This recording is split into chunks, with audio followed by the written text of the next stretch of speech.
Ohio State University students are shaken after an attack on campus. See how students and officials are reacting. Long Beach Islamic Center is dealing with the aftermath of receiving a nasty hate letter last Wednesday. Coming up, I'll have more details on what they plan to do to keep people safe. USC students are building homeless shelters with an unusual material. Annenberg TV News is next.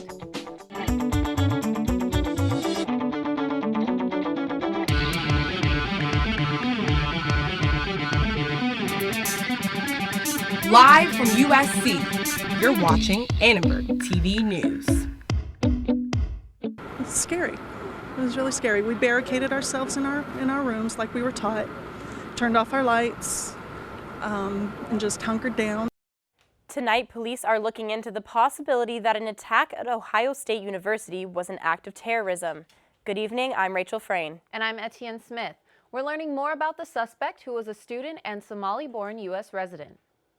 Police identified him as Abdul Razak Ali Artan. They said this morning he drove a car into a crowd, then attacked people with a knife. 11 people were wounded, 1 critically.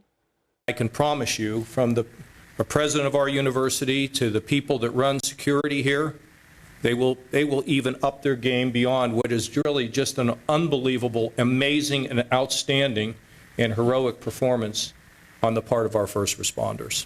Police shot and killed Artan after telling him to drop his weapon. It's not clear what his motive was. The FBI is now investigating. Classes will resume tomorrow morning. Students we talked to tell us they're glad their friends are safe.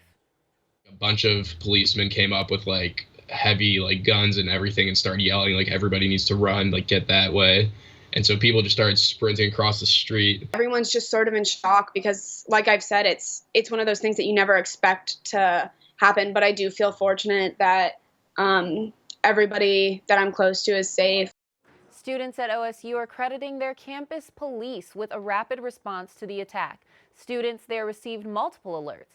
Let's go to Annenberg Media's Cole Sullivan in the Media Center with a look at a similar alert system DPS has in place. That's right, Etienne. If an attack happens here, alerts from the USC Department of Public Safety would look a lot like what OSU students heard today. For many OSU students, a text was the first notification that there was an attacker on campus. It was about 9:56, I think. We got the first update. And with that message, campus went into lockdown. They went around, just locked all of the doors and stuff to the outside, put down the blinds. Cloyd says every 20 minutes or so after that, the school sent an update. What was so incredibly unique and life-saving was the alert system that students got that message. One of those Buckeye alerts told students to run, hide, or fight if the attacker was nearby. Take 3 important steps. Run, hide, fight. That video from OSU's police department says if running or hiding aren't options and the attacker is nearby, you should fight. Grab a chair or even a fire extinguisher, anything that you can use to defend yourself. Here at USC, we have a similar alert system called Trojan's Alert, but DPS says only about 30% of students sign up for those texts. Still, that's not the only similarity with OSU. The USC safety website features a video a lot like the one at Ohio State. There are 3 things you could do that make a difference. Run, hide, fight. Those same emergency preparations in place here at USC in case the unthinkable happens. It happens other places, but you don't really expect it to happen close to you. USC students can sign up for those Trojans Alert text messages by going to trojansalert.usc.edu. In the Annenberg Media Center, I'm Cole Sullivan. Muslims across Southern California are speaking out against hate letters sent to several Islamic centers last week. Annenberg Media's Lauren Day found out what one center is doing after the incident. Muslims at the Long Beach Islamic Center are praying after their leader received a hate letter last week. A letter, call us the son of Satan, and he said that we're going to do just like Hitler did to the Jew. The handwritten letter addressed to the children of Satan praised Donald Trump and was sent to several Islamic centers across Southern California. Mohammed says since the election he's received numerous threats and is worried for his community. Some of them, she doesn't want to come to the masjid because maybe the masjid get attacked. And to prevent an attack, the FBI and local law enforcement are encouraging everyone to report any hate incident. Be extra diligent and report whatever they think is suspicious, and then let us take a look at it, and then we can sort it out. LAPD says from January to October there have been 8 anti-Islam hate incidents compared to only 1 for the same time last year. Here at the Long Beach Islamic Center, people can come here numerous times a day for prayer. Now, they already have surveillance cameras, but Mohammed says they just hope they can afford extra security to keep people safe. We do not have really a budget to hire, but we actually working on it as a community right now to increase the security and hire someone. Muslim leaders have a message for their haters. Despite what you think of me and my religion and my community, I reach out to you to sit and dialogue with you for the betterment of our American society and our country. The FBI does not have an open investigation, but Woolery says he's confident the author of the letters will be found. For Annenberg Media, I'm Lauren Day. Dozens of people gathered in front of the U.S. Army Corps of Engineers in downtown LA this afternoon to protest the Dakota Access Pipeline. This weekend, the Army Corps ordered protesters at the Standing Rock Indian Preservation to leave the area by December 5th. The rally began around 4 p.m., and organizers hope to continue protesting every day this week. Protesters in downtown LA expressed fear of the election results, the pipeline's possible health risks, and especially the potential use of violence against protesters on site. Americans, the Sioux in North Dakota, that's their treaty land. The government signed a treaty with them, gave them that land, that's their land. And the fact that the military is coming in and pushing them off their land, that's a very scary thing. The Army Corps of Engineers did not respond to our request for comment, but they did release a statement yesterday saying, quote, "The Army Corps of Engineers is seeking a peaceful and orderly transition to a safer location and has no plans for forcible removal," unquote. The president-elect is stepping up his search for Secretary of State. Our political anchor, Razan Niklawi, has been following the story. Thanks, Rachel. Donald Trump is conducting more interviews for Secretary of State this week. Today, he met with former Army General David Petraeus at Trump Tower in Manhattan. Meeting went very well. Was with him for about an hour. He basically walked us around the world. The former CIA director pled guilty to sharing classified information. Petraeus provided classified documents to his biographer, whom he was having an extramarital affair with. He was forced to resign in 2012, and Petraeus is also a professor at USC's School of Public Policy. 3 others are in the running for Secretary of State. Tennessee Senator Bob Corker, who was considered for the vice presidential nomination. Also former New York Mayor and Trump loyalist Rudy Giuliani are also in the running, as well as former presidential candidate Mitt Romney, who sparred with Trump throughout his campaign. And President-elect Trump is dipping his toes in more foreign policy. After celebrating Fidel Castro's death on social media last week, Trump gave an update on his plan for U.S.-Cuba relations. Trump tweeted earlier today that if Cuba was unwilling to negotiate a, quote, better deal, he would halt relations between the two countries. USC professor Roberto Ciro explains the sentiment behind Trump's stance on Cuba.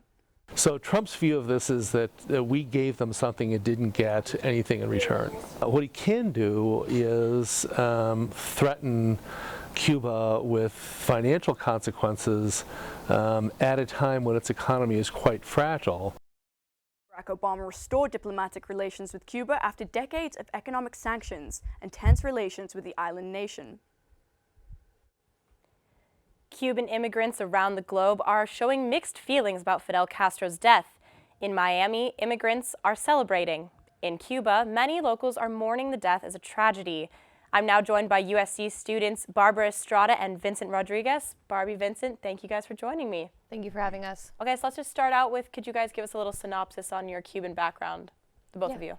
So I was born in Miami, Florida, where there's a huge Cuban population, and my parents came from Cuba, so they're both born there. My mom came from the capital, Havana, and my dad came from another province in Cuba. And then when they saw things developing in a way that didn't really favor them and wasn't favoring a large portion of the society. They left Cuba and they came to Miami, where they settled, and they're living there today. Similar to Barbie's background, my father and my grandparents, when they understood the climate was changing, they entered into the visa lottery, and they won said lottery and moved to Chicago, where I was born and raised. Gotcha. Okay, so Barbie, for you, you said your family's in Miami now. Yeah. And I know that there's been a lot of, I don't know if you could say excitement, but celebration. Can you kind of describe what they're seeing there? Yeah, I have both loved ones, family members, and friends alike that are within the climate of the excitement.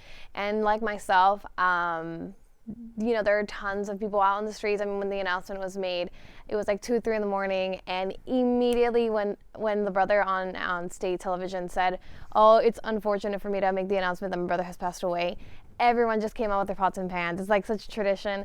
You hear all the noises in the cars, honking and beeping, and like hundreds upon hundreds of people just went on the streets and with their shirts and their flags and chanting, you know, freedom at last.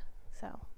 Okay, and Vincent, I know your father is not in Miami now, he's in Chicago, but kind of what's his reaction been like? What's your family been feeling? Overall positive, I would say. Okay. Of course, a human being passed away here, so let's not get that wrong. But I mean, for what Fidel did to Cuba, what he put a lot of families through, my family in particular, I mean, it's unfortunate that everything that happened, but I mean, overall, he ended up giving our family opportunity to get a better life. You know, it was a reason to leave Cuba, so. Right. Silver lining. So kind of big question here, but for the both of you guys, what does Castro's death mean for the future of Cuba, Cuban citizens? It's definitely symbolic. I'm not sure if it's going to change anything in the Cuban state, but it gives us a lot of hope, definitely to see that end. And, you know, it's a great opportunity to have a discussion about what Fidel did and what was his legacy. Yeah, it's definitely the end of an era. You know, just because he died, it doesn't guarantee any hopes for a change. There could be, but it's like, you know, Vincent said, it is symbolic. And it's something that the thousands of Cubans that were displaced from their home have been waiting for decades. And finally, the end has come. Right. Yeah. Well, unfortunately, that's all the time we have. Thank you guys so much for joining me. Yeah, of course. Thank you. Okay, and back to you at the desk, Etienne. Cyber Monday is coming to an end. Find out what last-minute deals you can still get your hands on. And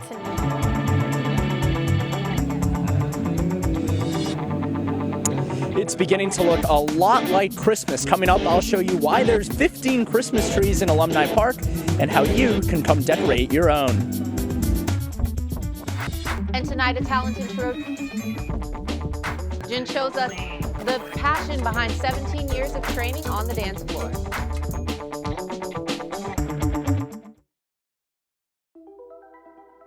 Todd's a great guy. I mean, look at him. What a sweetheart. Attaboy. Wait, Todd, what are you doing?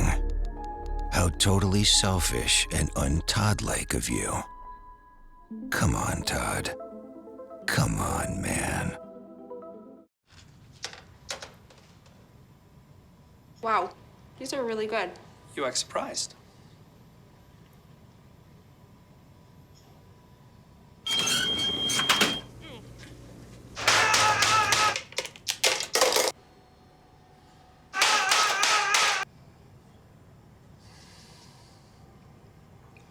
Practice makes perfect. You don't have to be perfect to be a perfect parent. There are thousands of teens in foster care who don't need perfection. They need you. So they say it's a man's world? I don't see anybody's name on it. While they were doing their thing, we slowly changed all that. Today, women can do anything men can do. And there's one thing we're even better at.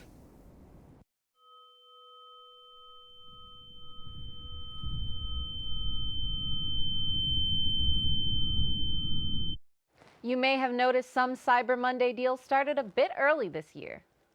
Amazon made Cyber Monday a week-long event. It, along with Macy's, also had an online Black Friday sales that started even before Thanksgiving. These days, a lot more sales are taking place online. During the last few years, we actually had a number of stores that were trying to open up on Thanksgiving Day itself, and they got some backlash based on that. So a lot of them this year have gone to being open online. So you can shop if you want to. At some stores like Macy's, your chance to shop ends at midnight. However, Amazon and others will still have deals all week.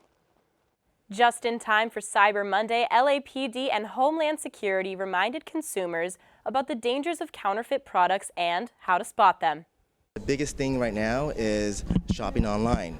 Shopping online, I mean, the minute you see the big 40%, 70% off on items that are like brand name materials, you gotta beware, because I'm telling you right now, it's probably counterfeit. The old adage, if the price is too good to be true, it probably is. So 70% off that new designer bag? You may want to think again.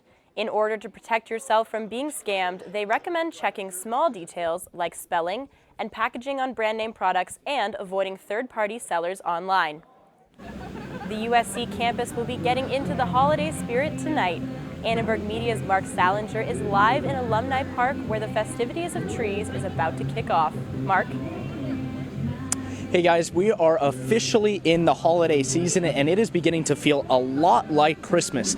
I'm here at Alumni Park surrounded by 15 Christmas trees, and it's all part of what the undergraduate and student government is calling the inaugural Festival of Trees. Now all these trees are being decorated by different student groups, as well as a couple different trees being left open for the decoration by the USC community. But come 7 p.m. tonight, all of these trees around me will be decorated and the lights will be turned on in the opening ceremony of this Festival of Trees. Now I want to show you one of the best decorated trees right here. It's decorated by the Hellenes. It has pom-poms at the top in place of a star and all of their letters down the side. Now all these trees will be left here at on USC's campus at Alumni Park until the end of the semester, and after that they'll be donated to organizations around Los Angeles. Reporting live in Alumni Park, I'm Mark Salinger.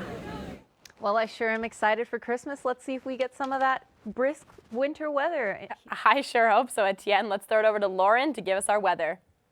Thank you, guys. Yes, our SoCal winter temperatures have finally arrived, and it looks like they're here to stay. Let's check out your current conditions for right now. It's 74% humidity. We can see clear skies, and it's 57 degrees out, so make sure you wear a jacket. Taking a look at your SoCal temperatures for tomorrow, you can see that it's going to be 60s in the Inland Empire, 42 up in Big Bear. We saw the first snow this weekend. Moving on to the coast, you can see that it's going to be 70 degrees in Malibu, 68 in Thousand Oaks, and 67 in the Valley. Bringing it on back to the USC area, you can see that it's going to be 69 degrees at USC, 69 in Long Beach, and 70 in Anaheim. And looking at your 5-day forecast, you can see that it's going to be about 60s all week long, sunny skies, no rain this week. And this week, I got the chance to catch up with a really talented sophomore in the Gloria Kaufman School of Dance. Contemporary, jazz, hip-hop, and ballet. She's trained in it all. My mom put me in dance when I was really young, and I ended up falling in love with it, and I've been doing it ever since. Olivia Urit's been dancing for 17 years and loves taking her dancing to new heights. A lot of the time I don't necessarily feel like I'm a normal college student here, but to me that's amazing because it's preparing me for the real world. She says being on stage is where she's the happiest. Full costume, hair and makeup, my family in the audience, my mom cheering me on is like, it just makes me so happy. She's always dreamed of dancing professionally in a contemporary company, but coming to school has made her think bigger. I feel like my options are endless, and that's a great way to feel because I don't know where this is all going to take me. Olivia also became a certified yoga instructor this past summer. She hopes to teach yoga as well as dance as her professional career takes off. It was really awesome to meet such a talented dancer. Absolutely. Thanks so much, Lauren. A group of USC students was building shelters for the homeless today out of a unique material. The shelters are called card origami. They're made out of a lightweight cardboard that folds up like origami. They cost only $30 to make, and they take just a few minutes to set up. They're designed to provide temporary shelters for homeless people and people displaced after a natural disaster. We have been able to produce over 250 shelters so far. And last year, after the earthquake in Nepal, we were contacted by multiple different organizations that wanted our shelters, and we actually were able to deliver some. The students are planning to enter their cardboard origami shelter into a global social change competition. I can't believe it rained for the football game over the weekend. I know, it was only the 17th time that it has rained for the majority of a USC football game. Let's toss it over to our sports anchor, Alexa, for more. Thank you so much, you guys. The rain was really coming down, but you wouldn't know it by the way the team played. And another rivalry game got even more heated than USC's did. And my pick of the week is totally obvious, but I know you want to see that hurdle just one more time. Why is Connor having trouble focusing in school? Having trouble finding Connor's middle school? Would you like directions? No, why is Connor having trouble focusing in school? Finding lowest airfare to Istanbul. No, I'm tired of fighting with him over homework. Home, walk, restaurant. Need a review? No, I need help. He's very smart, but his mind wanders. He's disorganized. I think I understand. Oh, good. French fries. Finding best potatoes. No! Russet. Fingerling. Congo. Why don't you understand me? Sorry, I was trying to show how Connor feels every day. Frustrating, isn't it? Redirecting to understood.org. For the 1 in 5 kids with learning and attention issues, this is what life can feel like. Explore understood.org, a free online resource about learning and attention issues, designed to help your child thrive in school and in life. Understood.org, because understanding is everything.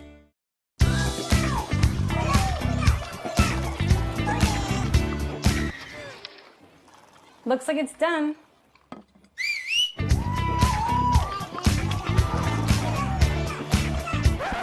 Don't let salmonella get funky with your chicken. On average, 1 in 6 Americans will get a foodborne illness this year.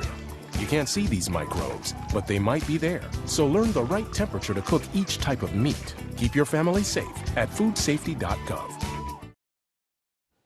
Upper tier bowl game, here they come. The number 10 ranked Trojans decimated the Notre Dame Fighting Irish on Saturday to secure their 8th straight win, but sadly, not a place in the Pac-12 championship. This is only the 17th time that it's rained for the majority of a USC football game, but that didn't stop anyone. The star of the rainy day game was Adoree Jackson. Jackson returned a punt and a kickoff for a touchdown, but that wasn't all. The junior cornerback took some time on offense and caught a pass to score yet another touchdown. It's great blocks by everybody. They made it look easier than what it was. So with those guys blocking in front of me, I knew it was something special was going to happen. I trusted in them. Heading into the postseason, Helton has the Trojans in a rhythm on all fronts. Over the last 2 months, the Trojans have turned into one of the nation's best teams, and Helton is very proud. It's probably the most proudest thing I am is watching this team become family and become brothers. And, you saw it out there today. They're having more fun than we probably should. And what this group and this team has is something special, something over my 21 years I'll always remember. The Trojans completed a perfect home schedule and are the highest-ranked 3-loss team in the country. Helton is still looking forward to having the Band of Brothers take the field for the final time. Over to another harsh rivalry, Michigan and Ohio State. Michigan's head coach Jim Harbaugh's post-game rant has earned him nearly a $10,000 fine. Harbaugh is said to have violated the Big Ten sportsmanship policy by saying he was, quote, bitterly disappointed in the officiating. Harbaugh ranted about a couple bad calls made by the refs, but specifically the one that gave Ohio State a first down and the opportunity to get a touchdown. And now over to the court, the undefeated Trojans defeated UC Santa Barbara Gauchos 96-72 yesterday. The Trojans are off to their best start since 2000 when they opened 8-0. The Gauchos have not beaten the Trojans since 2002, and they certainly weren't going to start now. Benny Buckets dominated the court, scoring 21 points against the Gauchos, leading USC almost entirely to their win. Elijah Stewart, Chimezi Metu, and Shaquan Aaron all posted double-digit points. Maybe down, but all it takes is a couple stops, and we can all get hot at any minute. We all shoot well. We got a lot of players that can shoot, so we're never out of a game. It's just making sure we lock down on defense. The Trojans are looking to keep their undefeated streak alive when they take on San Diego on Wednesday. You can't look back at the game against Notre Dame and not think that Adoree Jackson is a freak of nature. Head coach Clay Helton himself even said that Marvel should make a superhero character out of him. After scoring 3 touchdowns, it is clear why he is my pick of the week. His kickoff return was arguably his most impressive touchdown. Check it out. The ball was kicked directly to Adoree, and then he takes off to do Adoree things. While running, the kicker went to tackle him, and he just hurdles the guy. In a press conference after the game, he mentioned that he knows the kickers tackle low, and he just let his instinct take over. The entire Coliseum started chanting and cheering and got the team all riled up. Crowd was loud, and like Coach said, we were having so much fun out there. Like, this probably was the most fun game I ever been a part of. The seniors were rowdy up. This is their last game, so we want to make sure that we were doing it for them. And just hearing them scream and everything that was going on throughout the game was just a feeling like that was unbelievable. Adoree Jackson is a junior, and he could forego his senior year here at USC and go to the NFL. But as the students were chanting, they just want him here for one more year. Back to you guys at the desk. The Los Angeles Zoo had a few extra treats today. See what the zoo was celebrating on their 50th birthday.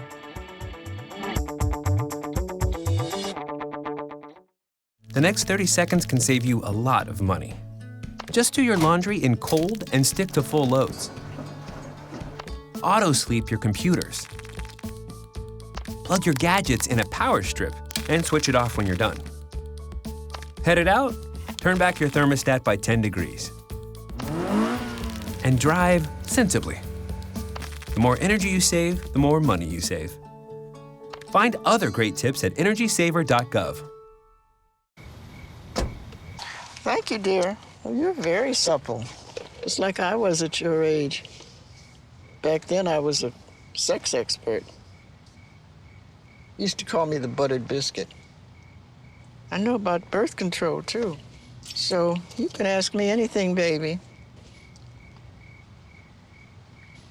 Bedsider.org has birth control information and a lot more. And it's... Have you had sex in this car yet?